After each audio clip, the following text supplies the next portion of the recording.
News room में news maker.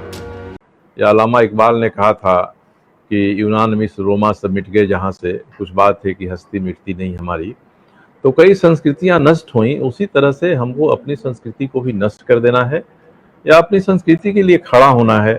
अपनी संस्कृति के लिए हम खड़ा होंगे और इसको कोई सांप्रदायिक कहेगा तो इसमें किसी को परहेज शर्म नहीं करनी चाहिए।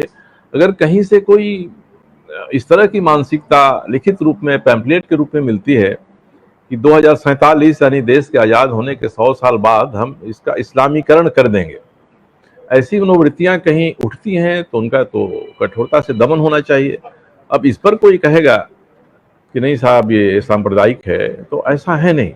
मैं जिस शहर में हूँ जमशेदपुर में, वहाँ रोज ऐसी घटनाएं होती हैं। और मैं तो मुस्लिम मोहल्लों में चुनाव में लड़ता था पिछली बार जमशेदपुर पश्चिम में, 1 लाख वोटर थे मुस्लिम और सब एक साथ आजाद नगर में उनके 90% लोग थे। मैं वही जाकर कहता था कि मैं एक कट्टर हिंदू हूँ और मैं आपका सम्मान करूंगा, आप भी कट्टर मुस्लिम की तरह काम करें। और मैं आपका वोट मांगने नहीं आया हूँ। मुझे आप वोट देंगे तो मैं अधिक वोट से जीतूंगा, नहीं देंगे तो कम वोट से जीतूंगा। मैं इसलिए आपके पास आया हूँ और मैंने अपने काम में कभी भेदभाव उनके साथ नहीं किया। और दर्जनों लोग हैं जिनसे अच्छे रिश्ते हैं।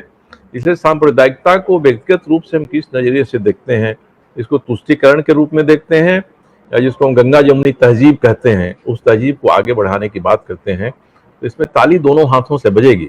अगर कोई भारत को 2047 तक नष्ट करके इस्लामिक राष्ट्र बनाएगा तो ऐसी सोच का तो मेरे जैसा आदमी घोर विरोध करेगा। ये संभव नहीं है, ये नहीं होना चाहिए। हमारी समृद्ध परंपराएं हैं, समृद्ध संस्कृति हैं।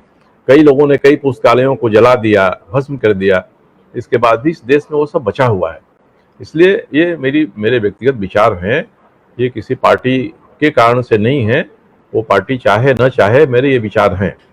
न्यूज रूम में न्यूज मेकर।